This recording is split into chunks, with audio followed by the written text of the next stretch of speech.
Yo, what is going on, everybody? What is going on? Hope everybody is doing well. Very excited for the conversations we're going to be having in today. Of course, today is Saturday, so we're going to be covering Saturday morning tech news first and foremost. And that's going to be happening broadly with everyone. And then following after that, we are going to transition over privately, privately to do the uh, to discuss the hiring opportunity that is happening at Trey's company, which is T-Mobile. We're going to be covering roles that are either tech roles or that are just high-paying tech adjacent roles as well. So, of course, you can see Trey's name. You can see the company that he works for. That being said, you are welcome to messaging him privately, but the stream in terms of him breaking down in a more thorough way and answering questions about that will be happening privately with the techpreneur community. So we're going to have people that are here on the stream that are part of the techpreneur community, and there will be people that are here on the stream that are not, but everyone is welcome while we talk about the Saturday morning tech news. Following that conversation, we will be leaving LinkedIn and YouTube and going private with our techpreneur community exclusively. And let me having issues with Instagram. Let me remove Instagram. Yeah, we'll be going private with the techpreneur community exclusively and talking to them about the hiring opportunity. So if you would like to join the techpreneur community, you are more than welcome. We have a bunch of different resources to help people break into tech, scale in tech, as well as resources for us for tech entrepreneurs or startup founders. And we have a variety of different meetups and get-togethers, both in person as well as you can tell, virtually.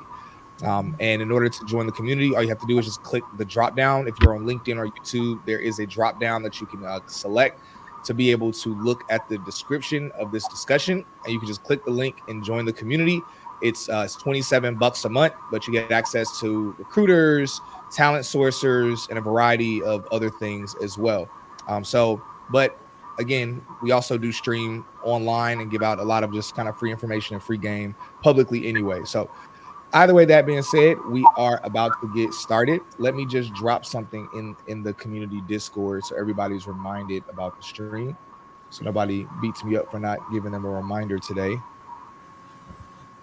And James is like, "What's up, Trey? What's Can up, you can James? Okay, I was gonna ask if you could see the chat. Yeah, I see it in there. Okay, cool. So let me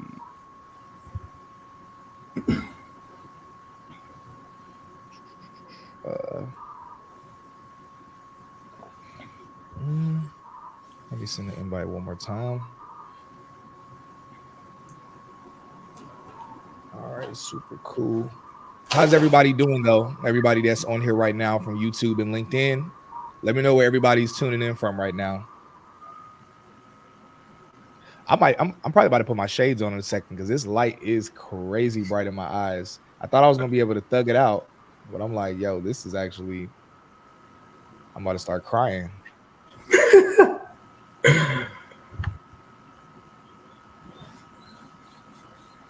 Bruce said good, beautiful photography from Houston, Texas. Oh, Awesome. it's a couple of y'all from Houston, Texas. Man, I met so many people at the event from Texas. I met like a good 30 or so people from Texas. Where'd you meet them at? Or at the event? Yeah, at the event. Both days too. It was crazy. The Texas pipeline is real.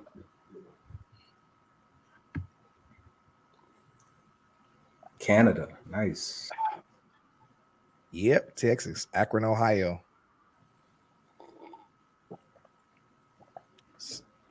Central Florida. All right, cool. So I dropped that in the chat. That being said, we're about to go ahead and start off with this Saturday morning tech news. So, of course, I want to make sure that I do greet the techpreneur community. So, want to definitely give a major shout out to the techpreneurs that are here. Just as a heads up to everybody, we will be having another event in 2 weeks from now.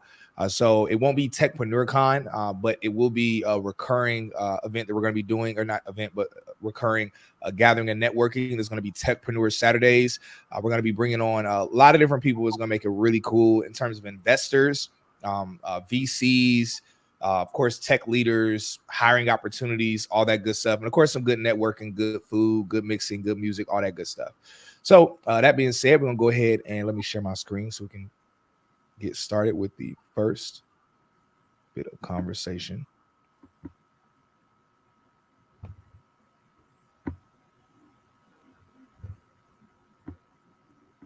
All right, good stuff. All right, so some of the news that just got released this week is that OpenAI is now challenging Google with its own search engine, and this is actually slated to come out.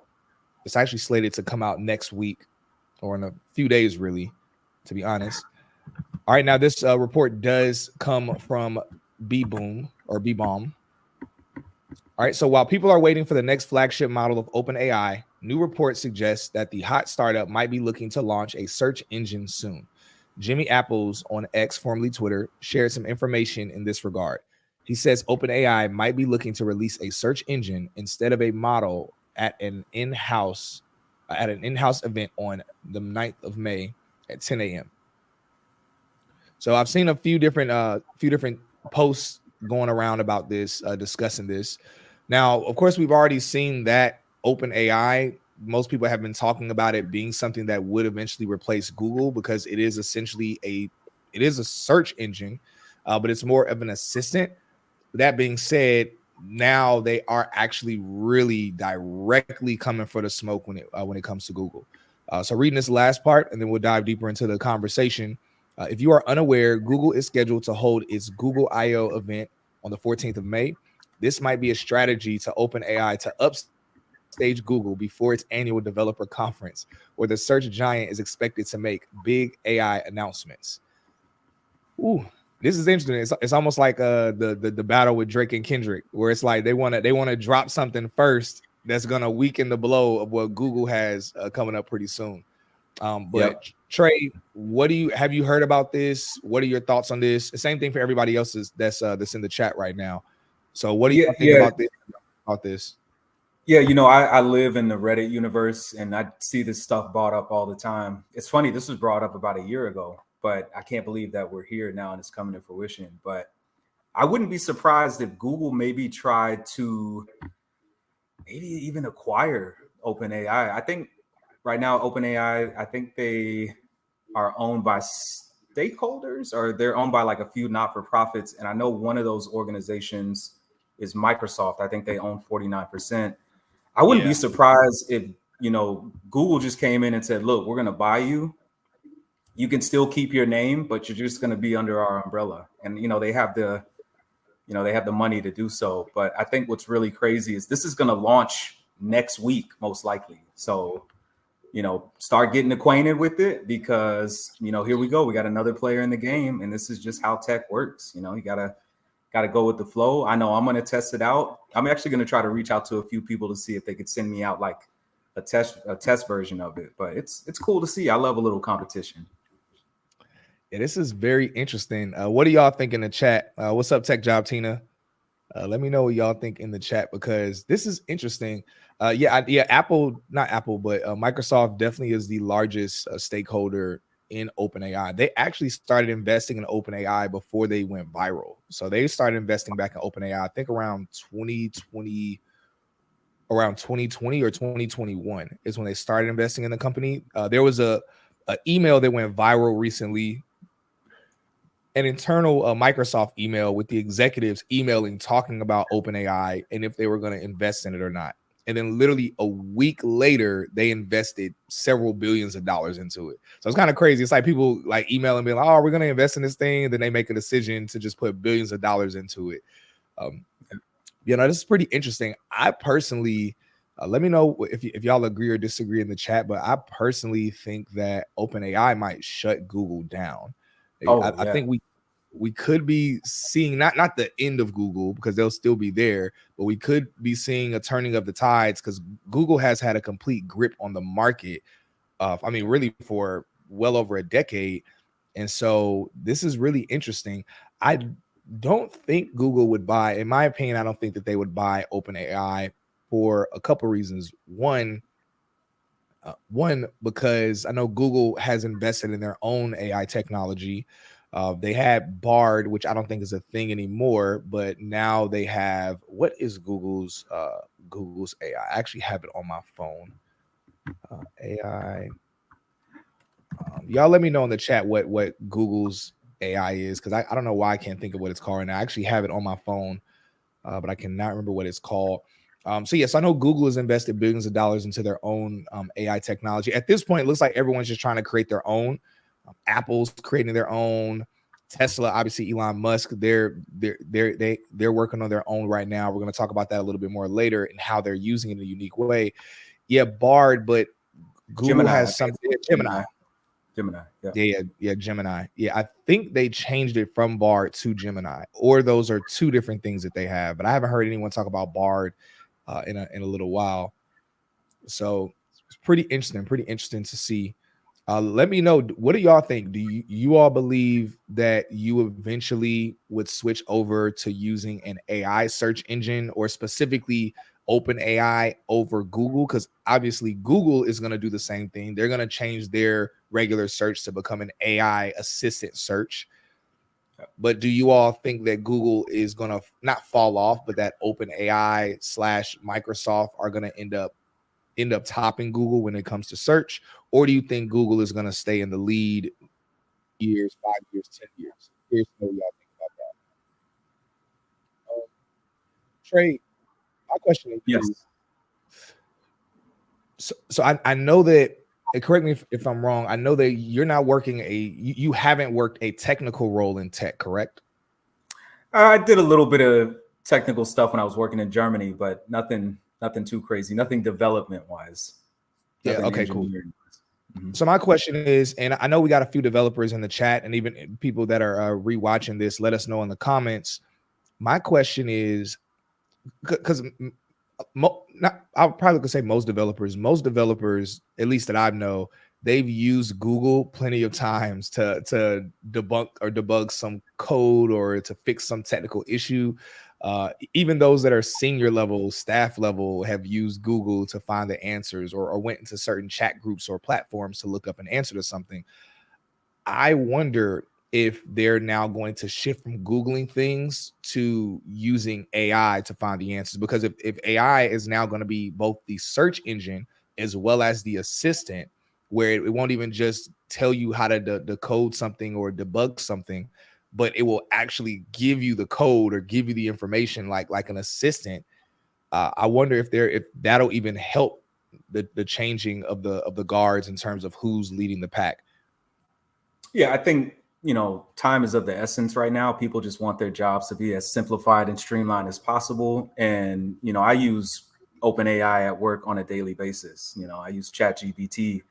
I used it this morning, and I just love the fact that it almost knows, it can almost predict what I'm going to ask it. And I think that's the craziest thing about the new search engine that's going to launch here next week, is it's really going to, I wouldn't say put Google to rest, but it's going to watch the shift. Watch when the statistics start rolling out. Watch how many people realize, man, this is quick. And wait till it starts predicting and picking up on, trends and picking up on things that you're looking at. I know that scares a lot of people, but yeah, I'm very interested to see the user interface as well, how that's going to look, because Google's pretty clean for the most part. But yeah, man, I'm telling you, if OpenAI can really nail down that UI, it might be a wrap, at least for the rest of the year. Yeah. So OpenAI definitely doesn't look very attractive. It looks it looks like something what is it? So we got the homie Ken here. He's a developer. So tell me if I'm using this term correctly, Ken. When I look at OpenAI, it looks as if someone who is a back end developer made it. Like, it doesn't look like they care that much about the user interface at all. They just care about it doing the job properly. So yeah, I wonder. So let me look at some of the comments here, because y'all are going in right now in the comments. So I'm not surprised, since is already in their own AI space. Yeah, Gemini, formerly known as Bard. Okay, yeah, so they did change their name. Okay, so it's not a completely different thing. They just changed the name. Yeah, because people were clowning them for the name Bard when it came out. I remember that. Patrick G says, Google fan here. Google is here to stay. Mr. Wright says competition is very healthy. It will build more jobs and revenue. Very true. All right. So I see a LinkedIn user. It just says LinkedIn user. It doesn't show your name. Says, good morning. I'm here from Atlanta, Georgia. I can't see your name. So let me know if you were at TechPreneur Con last weekend. And if not, definitely let us know if you're going to be coming to TechPreneur Saturdays. So let us know if you'll be pulling up for that. Kazi says it could be a good competition, but most people won't change due to Google being the default search in Chrome and Android and Chrome OS. That's very true. The direct competition will make both better. Yeah, kind of like Drake and Kendrick right now. I saw a post going viral where someone said, man, they said at the end of the day, Kendrick has Drake rapping better, like rapping how he used to rap. And they say, and Drake has Kendrick dropping consistently, something he never does. They're like, so this is a win-win overall. Definitely crazy times, man. Very crazy times. Ronaldo says, I love the idea of OpenAI competing. I can't see Google falling off, though. I would try OpenAI when available.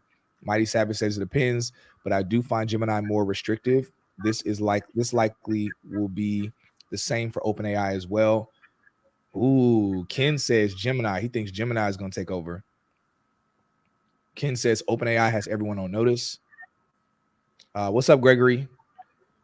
Dominic, what's up, Dominic? Oh, I'd be interested to hear Ken's reasoning for that or belief. You said Ken. Ken, let me know if you want to join. If you want to join in on the stream, Ken, or if you just want to, join in voice wise, or if you just want to put more comments in the chat. But no, we would love to have you on, bro. What's up, Dominic? Dominic is in the chat. Dominic says it's like when Apple and iPhones, or it's like with Apple and iPhones, if they don't adjust and add new things, Google will suffer. I don't think Google will be gone, but they'll be in trouble. Yeah, Google, up until this point, Google has had a 93% grip on the market. Like 93% of people using search engines were using Google. I think it'll hurt Google a lot, even if OpenAI and Microsoft, even if they get 20 or 30% of the market, that would really cut a lot into Google's profit margins. Oh yeah. All right. Somebody put what about Copilot in there? I keep a Copilot tab open at work. I've never used Copilot. I've heard of Copilot. What does Copilot do? Yeah, I mean, it's just like ChatGPT. You could queue it up and basically search or look, not search, but it'll answer any questions. It'll create scripts. It'll create, I don't know, scenarios. So, just not as clean as ChatGPT, but it's relatively new. So, yeah. Okay, super cool. Mm-hmm. Yahweh says, what is the name of the company that is hiring? Oh yeah, so for those of y'all that are just now joining in on the chat, so I could tell y'all on a high level, the company is T-Mobile. Don't just think T-Mobile, the stores. Remember, T-Mobile is a tech company. You can consider them a VoIP company, a telecommunications company, all of that. But at the end of the day, they are tech.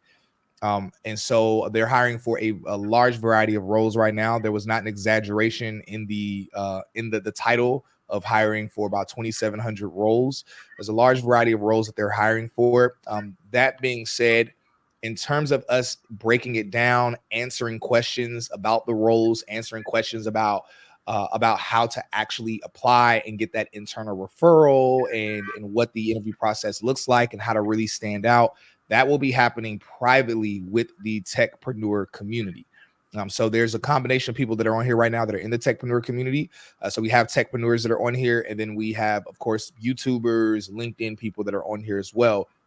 Totally fine no matter where you're at. But if you do want that extra information in terms of the hiring opportunity, that is, we are sharing that privately with our techpreneurs. So if you want to join the techpreneurs, just look at the description, whether you're on LinkedIn or YouTube, there's a description, a breakdown where you go to the description and you'll see the link to join. It's $27 a month to join the community. We do more than just this streaming that's happening here. Also, one thing I want to mention to everyone, for those of you that are in Atlanta or frequent Atlanta, the Techpreneur Saturdays that we're going to have on a recurring basis, just your membership alone, you get free access to Techpreneur Saturdays. That is exclusive to the Techpreneur community. So again, we're going to be having more gatherings, more get-togethers, different smaller events and larger events. For the smaller things, just your membership alone for community members, that covers you. And of course, it gives you big discounts for other stuff that'll be happening, the larger, bigger things that we'll be doing. But the next event will be on May 18th. And then also, y'all, we have Cabo that will be coming up in a few months, but we'll talk about that. We'll talk about that more in the coming weeks. All right, so back to the comments. All right, it looks amazing. Something AI will make. Mighty Savage says, I prefer OpenAI for the most part. I get a lot more done with it. I do use Gemini as well. Ken says, we already primarily use OpenAI for development in Tech Founder Pro. Oh, wow, that's incredible. Yeah, so in Tech Founder Pro, which is Ken's business, they're using OpenAI for that. Okay, okay, I see the Copilot comment. Y'all are going in right now. Y'all are going in. What's up, Ronaldo? All right, cool. Dominic says, in the article, they did state that any features OpenAI will have that will make, excuse me, in the article, did they state any features OpenAI will have that will make the search engine different from Google? I don't know. Scroll through. So I know that they're going to be doing the actual release in May. So in the article, it's more of them talking about the release that's going to come out and not actual information or actual breakdown of anything. So according to this, it says OpenAI is likely to announce a new search engine, stating that the company is looking to host an event tentatively May 9th, 2024 at 10 a.m. Eastern Standard Time. But tentatively. Yeah. LOL. Ken says, definitely don't think Gemini was taking over, was just telling you the name of it. Okay. That's funny. That's funny. Somebody says, I love Copilot. Yeah, I've never used it. That's crazy. I've used a few different AI tools. I definitely use AI daily at this point, at least once or twice a day. I have apps, AI apps on my phone.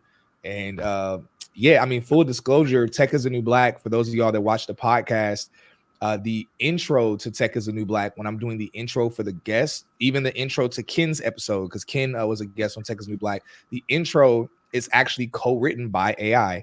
So I gather the guest information. They'll send me a bio. Usually the bio is a very stereotypical bio. And then I will take it to AI and I'll say, hey, turn this into an intro to a podcast episode, mention this, this, and this. And then after, ChatGPT gives me a breakdown of it, I'll just kind of make my own adjustments to it to make it hit a little bit harder. Sometimes it makes it way too crazy. It's like, this is the most epic experience. I'm like, yo, chill out. This is just the intro to a podcast episode.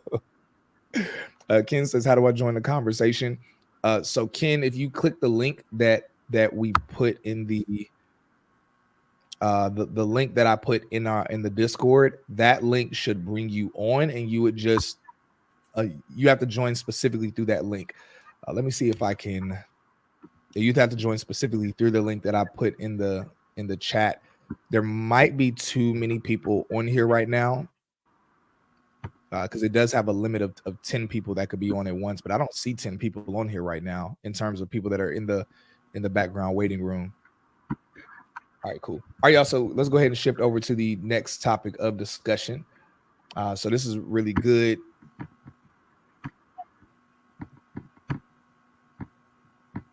All right, really good. Daquan says, whoa. Okay, there we go. All right, you're in. Can you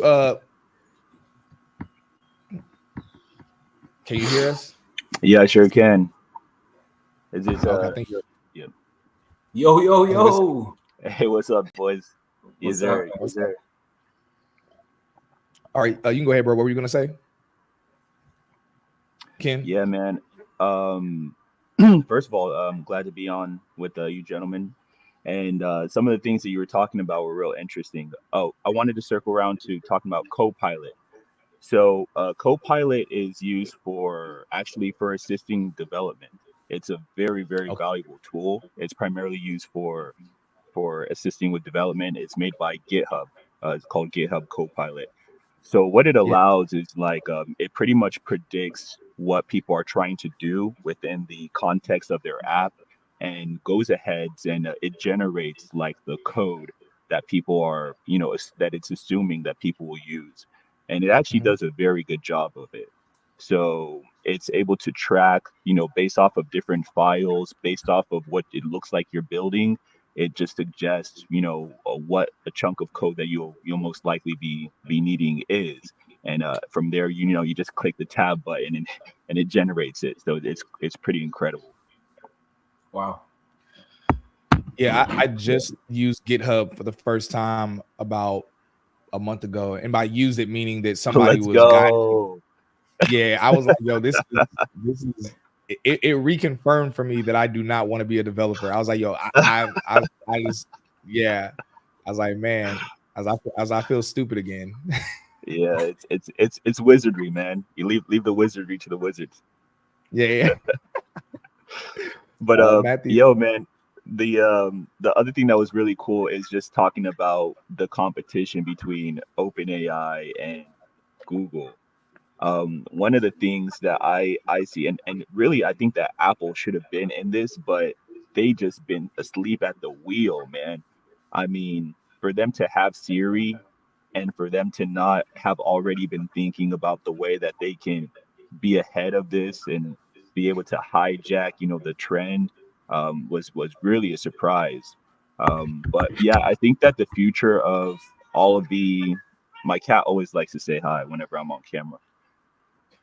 The I think that the future is really just communication. It's going to be like the same way that the same way that you were saying, what's the name of Google's, chat? What's a version of Google's Chat GPT? You're like, ask the chat, like, let us know what the name of it is. That is going to be pretty much the same way. Maybe at a click of a button, you're going to be able to ask your. It's going to be like a plugin that asks your whole computer, but it's really using, OpenAI or whatever service, and from there it's going to be, providing you with a lot of information at a fingertip. So it's really, we're going to be moving from, of course, we're using this chat feature as the primary interface for right now, but things are going to continually move into being more conversational. So it's going to be more and more like like another individual. Yeah. Man, that being said, let's continue in this vein and talk about some updates, because I do agree. Not AWS, but Amazon with Alexa, all of these platforms, they could have done this years ago. So yeah, but they were kind of sitting on it. That being Yep. said, someone who is not sitting on it is Tesla. Tesla is preparing to launch its own in-car voice Mm. assistant. And of course, this would be a voice AI assistant. So Tesla is preparing to launch its own in-car voice assistant, according to information in the source code of the latest update. For a few years now, Elon Musk has been talking about Tesla having its own voice assistant inside its vehicles. After he launched his own AI startup, XAI, which I thought he named it something else. But anyway, Musk suggested that Tesla could work with the company to deploy its chatbot inside its vehicles. It looks like Tesla is now preparing for the launch of its voice assistant. Tesla is currently pushing out its new 2024 14.3 software update, or 0.14.3 software update, which includes a lot of official cool new features, but there are also things hidden in the code. Green, a Tesla hacker who often finds unreleased features inside Tesla's code, has revealed that some code in the update points to Tesla launching its own voice assistant. So I read a little bit more into this, and the voice assistant, some of the things that it's supposed to be able to do is you being able to use your voice to have, tell the windows to be rolled down, or to turn the windshield wipers on, or, just certain things that we usually physically do in the car. So it's meant to be where eventually, the goal is to get to a complete autonomous or a complete self-driving, where the vehicles are driving themselves entirely. We haven't hit that point yet, but the goal is that you really could just sit back in the car, and anything that you want to happen, you can just say it and it happens in the car. while you're chilling. Maybe turn on a movie or change something.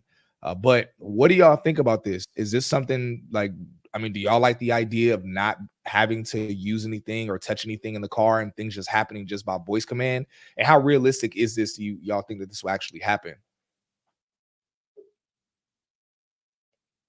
Well, looks like Trey dropped out. Yeah. Yeah, man. I really feel like that's definitely possible. That's definitely in the horizon. And the crazy part about it is that it's not as far away as we think it is. I think within the next 2 years, next 2 or 3 years, we'll be living in like a very, very different reality than we do now. Yeah. That's true. One thing I forgot to mention, I don't think that this is in this article, but there's some other news that came out that part of the reason Tesla's doing this, of course, they're doing it just because, I mean, it's making their service and their vehicles more, I guess, more futuristic or more modern, really. But they also are looking to start competing with Uber and Lyft. So they are looking to eventually create their own ride sharing service, but it's based around Teslas. And I think it kind of makes sense because a lot of rideshare drivers are using Teslas right now. So it's honestly probably a perfect transition for them to make. But Trey, King got to speak to a little bit, but what are your thoughts on this voice assistant feature that Tesla is looking to roll out? I think it's long overdue. I used to have a Model Y back in the day, and how nice would it have been, when I'm on a phone call with a client or a prospect, hey, let's go ahead and set a meeting for May 10th, 8 a.m., right? And it automatically puts it in your calendar, right? On Google or Apple or something, or can even send out an email to the client. Man, I would pay. And, it ain't going to be free most likely. I mean, hopefully it's free, but knowing Tesla, might have to pay something for it. But man, if it's free, what another reason? Like, talk about another reason to go out and buy a Tesla, man. Yeah, Tesla's hurting right now too. They've been bleeding a lot of money, and their valuation has been dropping rapidly. So they definitely need some updates to help out. Okay, looks like y'all are talking a lot in chat about this. Are we about to say, Trey? I was going to say the Cybertruck too got recalled, so that didn't help either. Yeah, that's very true. I heard all of them got recalled. That's crazy. Yeah. Ronaldo said, "Not surprised by Tesla, but I can't buy anything directly from Elon." Matthew says, "Oh, you're talking about the role. Okay, cool. Yeah, we're gonna talk about the role shortly. After we cover a couple other topics, and we're gonna switch over to just discussing the roles, the different roles and opportunities." Main Almighty says, "Is there a reputable AI certification out there I should be taking?" I actually, for the Techpreneur community, there actually is a top 10 AI certification list that I have. I'm gonna drop it in the community today, and I'm not trying to gatekeep it for those of y'all that are on YouTube and LinkedIn. I'll try to remember to post it publicly so everybody has access to it. I just know it'll be easier for me to remember to post it for the community. But yeah. James says, in other words, Tesla is creating Kit from Knight Rider. Knight Rider. I don't know have y'all seen that movie? Nah. Wait, no, he's referring to the show from the 80s. Yeah. Knight Rider, man. That's before me, man. I think I've seen it. I just can't. It's like I feel like I've seen it. I just can't remember it. TOB says, "Good morning. Should one complete a tech boot camp before applying for tech positions?" So tech boot camps are not necessary, but they definitely make you stand out as a candidate. A tech boot camp specific to the role in tech that you're going to do. It is highly unlikely that someone without either a tech boot camp, a tech college degree, or deep in their bag when it comes to transferable skills, it is highly unlikely that person would get an interview, let alone land the role over people that have one of those things that I just mentioned. So it's something that really just kind of puts you in the game when it comes, because I mean there are people with college degrees and done boot camps, and it's still a hustle and a grind for them to land a role or an interview. So it's 10 times more of that when someone has none of those pieces. So hey, Cyrus, can I piggyback off that? Yeah, go ahead. Yeah, the a tech boot camp or any type of boot camp, it's a means. It's a means of doing something. So, what do I mean by that? Is that like the goal is to have a portfolio, a resume of evidence that you have a skill set that the workforce needs. So the Mhm. boot camp is even if you put the boot camp per se as on your resume, it is going to point that you've invested something, and based off of the different boot camp, it's going to show, it might carry some prestige, but it is primarily a means for you to in a succinct amount of time be able to build out a portfolio. So, like let's say, for example, with Tech Founder Pro, one of the tech boot camps that I run, we're like a half coding boot camp, half business accelerator. We build 3 websites and 3 apps within a certain amount of time. So, the challenge is that for a lot of people in their own personal time, they are, they don't have the willpower, the discipline to be able to make sure that within a certain amount of time, they're able to get from having no skill to having a lot of skill.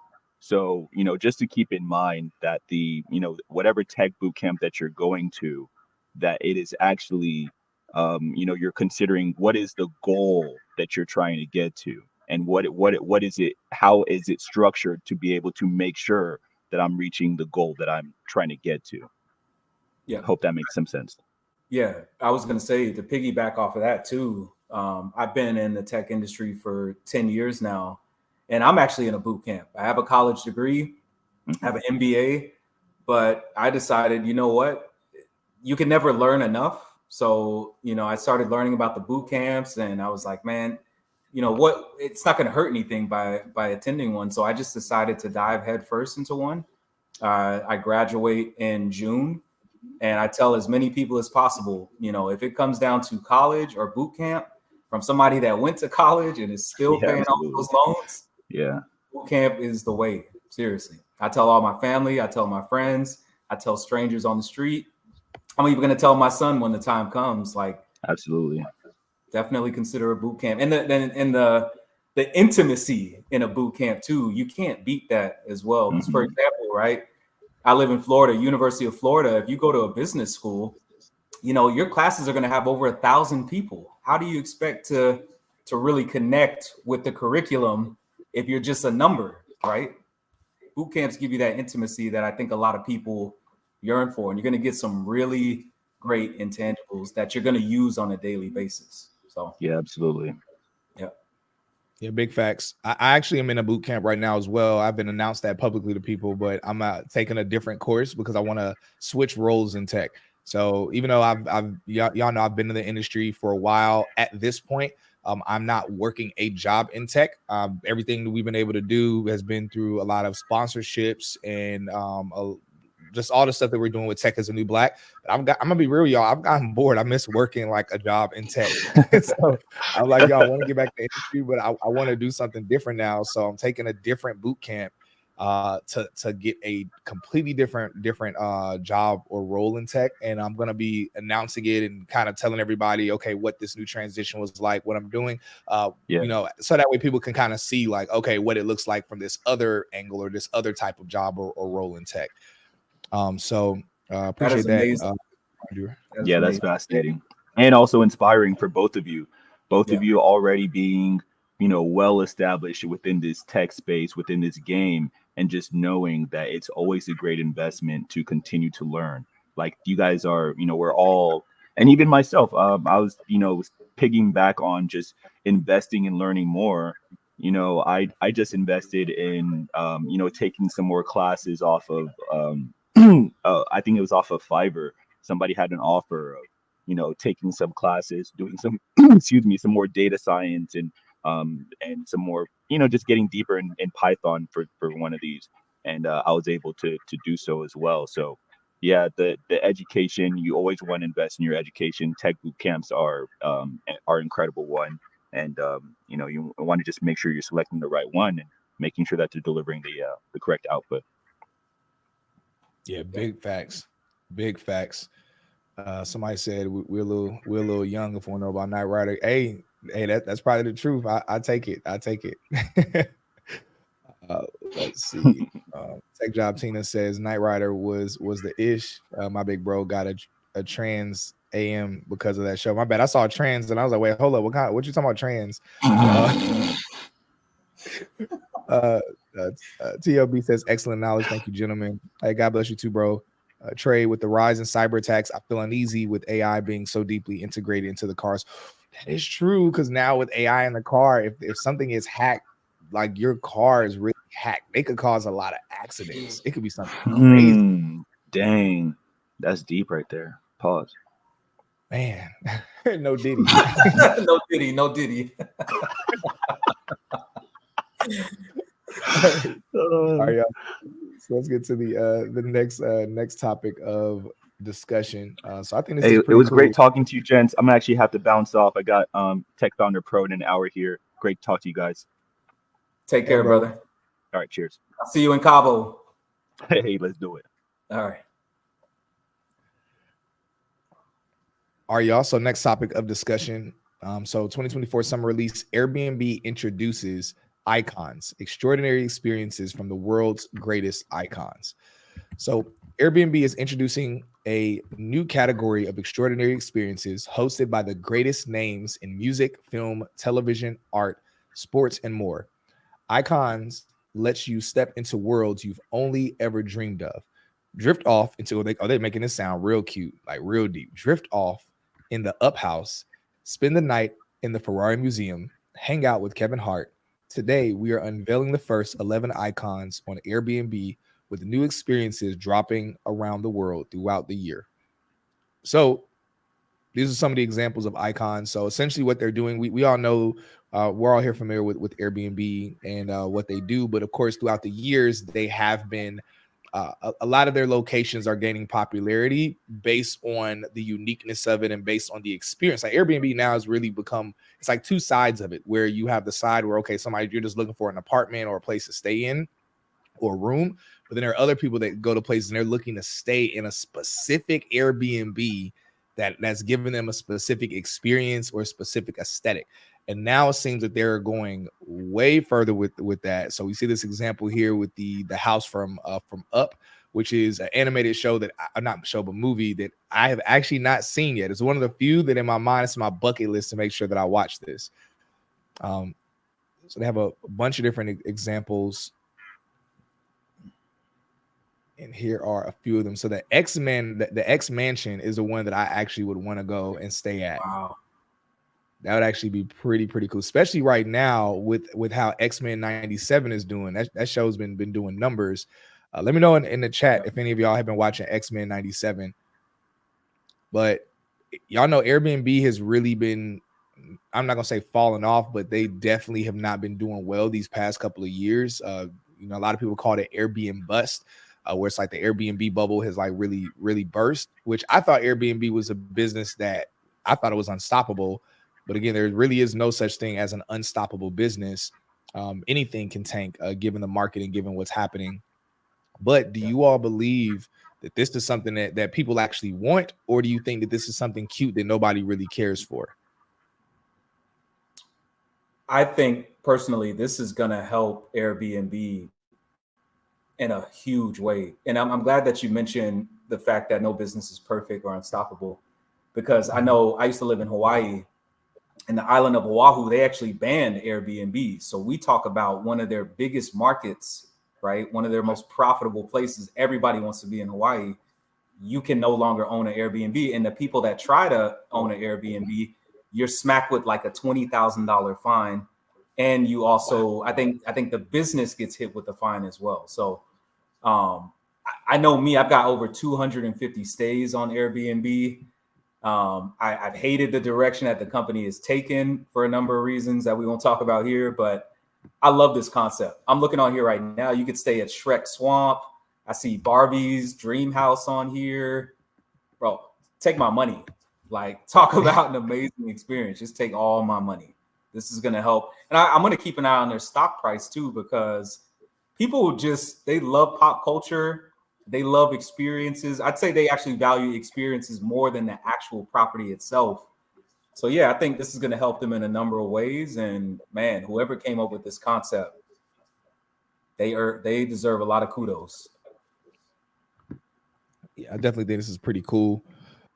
Mighty Savage says, I hope you document your journey on that career change upgrade. Yeah, no, I definitely am. I definitely going to document it.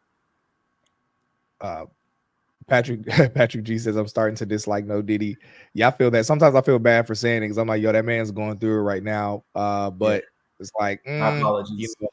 I don't know what's true and what's not true in terms of stuff he's done. So it's like I kind of feel bad, but at the same time, I'm like, all right, whatever. But Dale Reed says, the question becomes availability. Will you actually be able to book these locations? Yeah, because I mean, if they're going to be really popular, it's like, yeah, they'll probably be in very high demand. So, yeah, and it's kind of like they run into a strange issue because if they create too many of these to be able to handle the demand, then they can end up running into one of the same issues they've already ran into, where everybody ended up turning their apartment or their second home into an Airbnb property.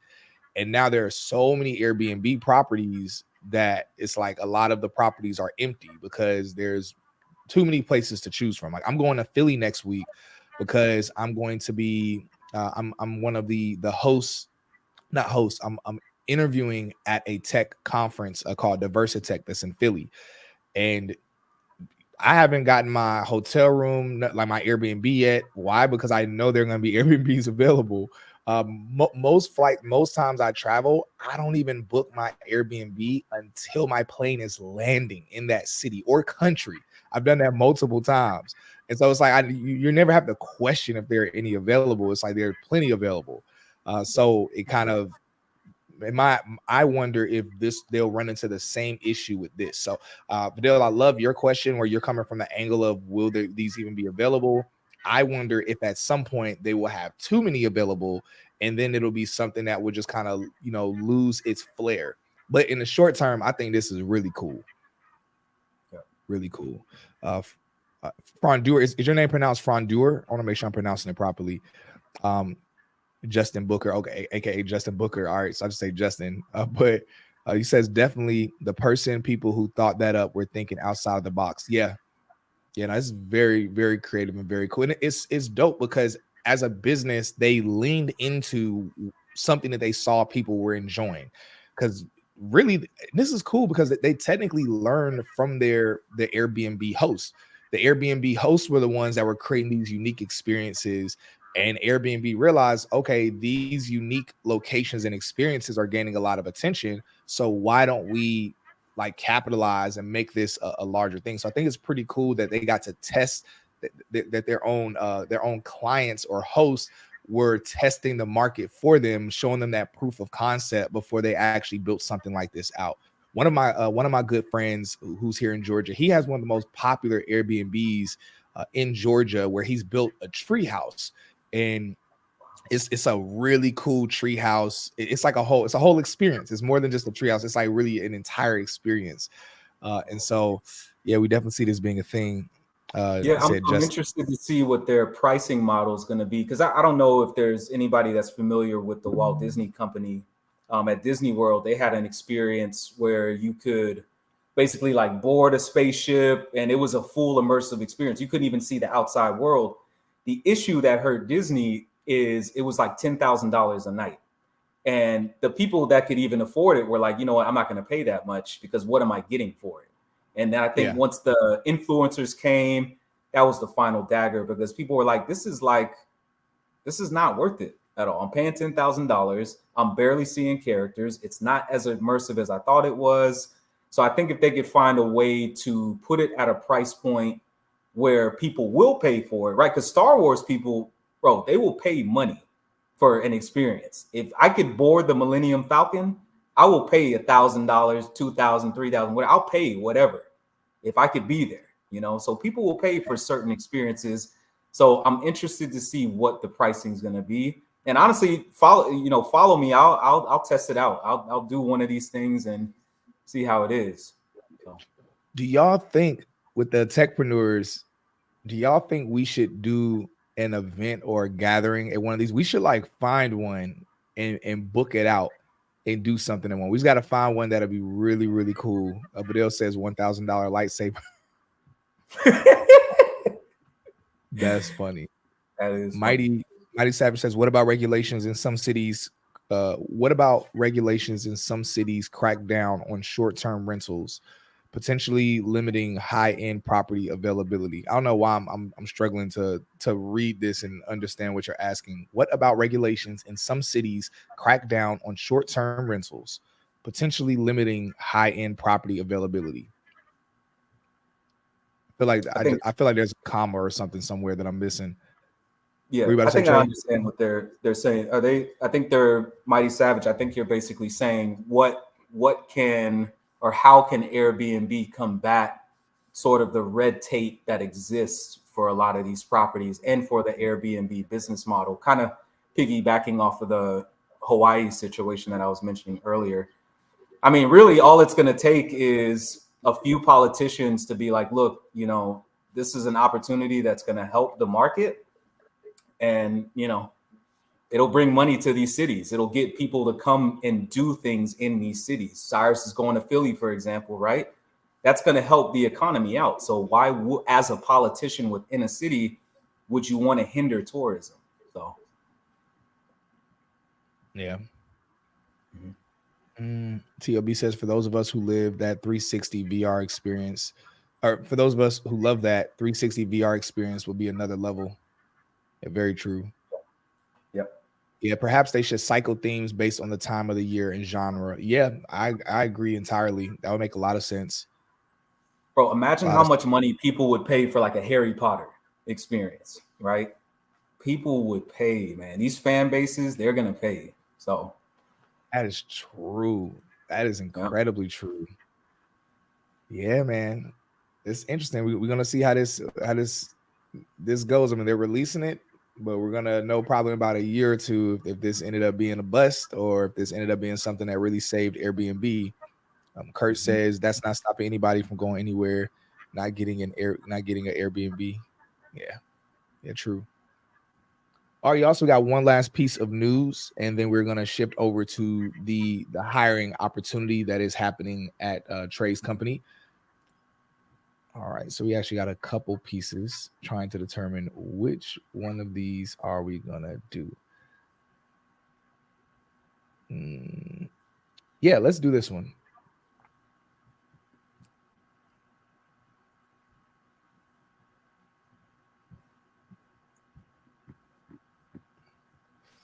All right, Meta is struggling to maintain their AI workforce following high-level exits. So the AI workforce at Meta has taken a hit following several high-level departures from the tech giant. Employees are facing challenges in using AI for only existing and successful products rather than experimental projects, which is driving the shift. So considering the growing demand for AI professionals, social media giant Meta has taken the lead in wooing AI engineers with attractive packages and benefits. However, the company is struggling to hold on to its AI team, with several key members seeking opportunities in AI startups. Meta CEO Mark Zuckerberg has personally penned emails to such professionals in addition to the large salary packages and benefits. At least 3 high-level AI employees, including the director of generative AI, research scientist, I'm going to butcher his name, and the director of engineering, have left Meta in recent weeks.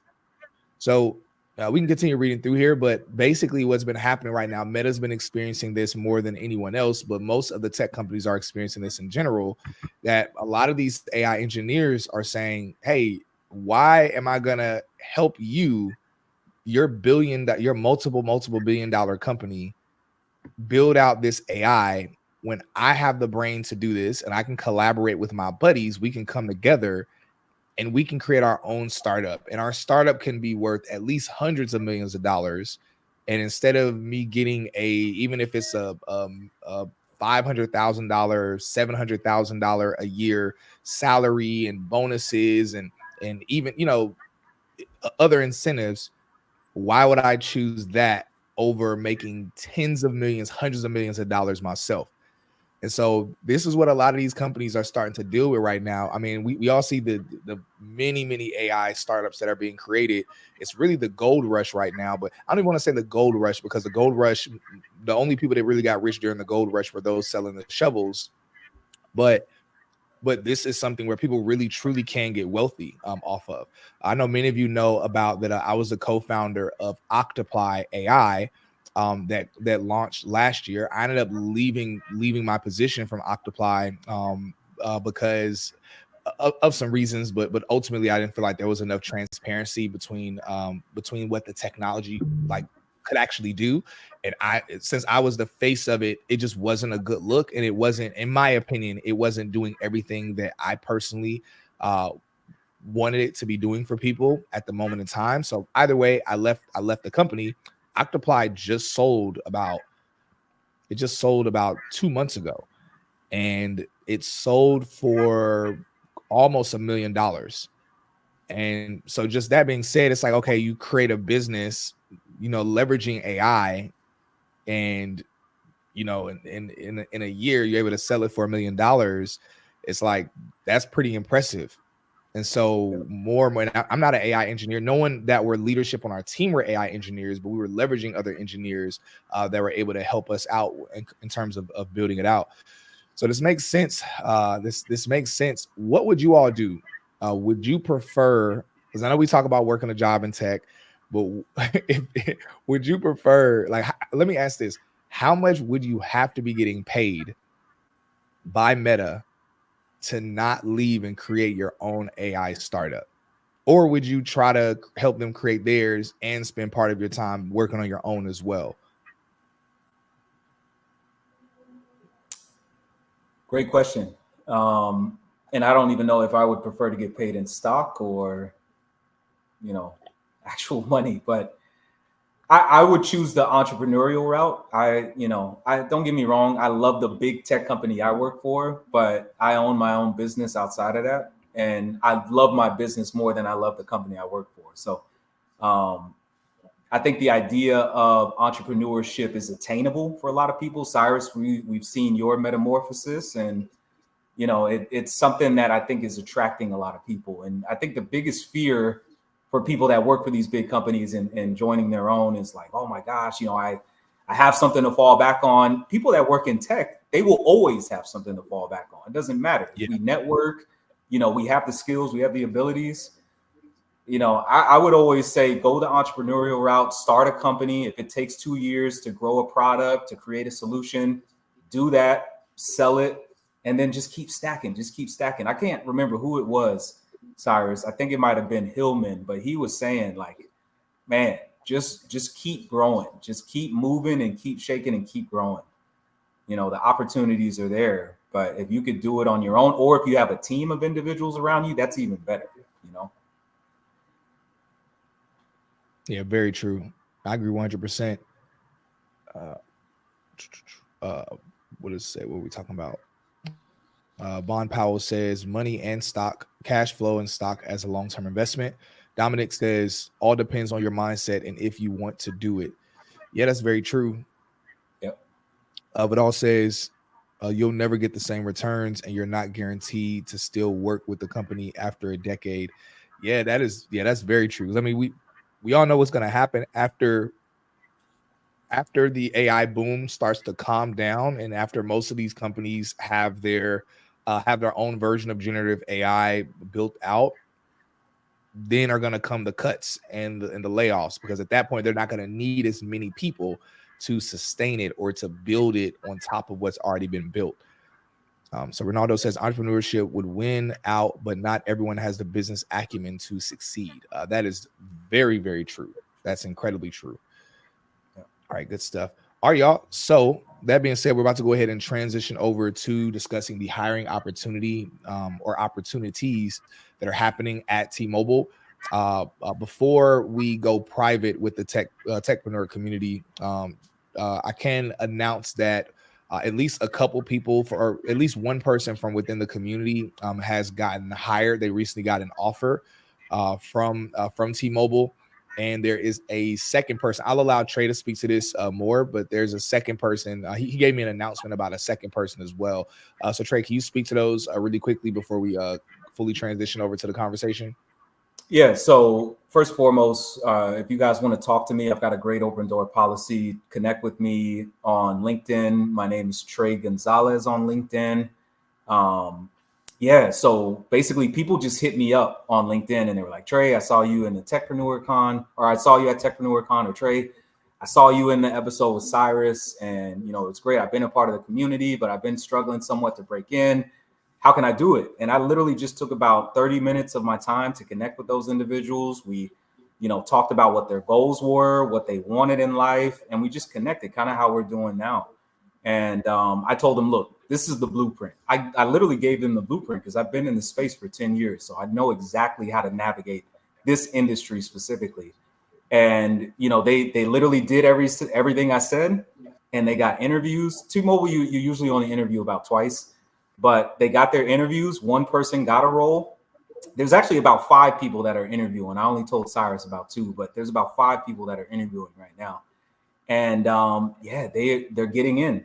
T-Mobile's offering great opportunities for people. So, a lot of people just think we're a tablet and cell phone company. We've got over 6,500 solutions. So anybody that wants to be in development, engineering, marketing, HR, we partnered with SpaceX recently. If you want to become an astronaut, we've got everything. Like we've just taken off crazy. So to spend your $27, come into the group because we're going to be dropping some dimes in there for real. Yeah, and this won't be the last one, y'all. Next Saturday, we're doing another stream. There's another company that's hiring it's a very popular company that I'm sure most people here, either you're familiar with it or a company you work for has used their technology. But they're going to be hiring, or they are hiring for staff and senior level roles. But they're paying between $170,000 to $200,000 just the salary alone, not including everything else.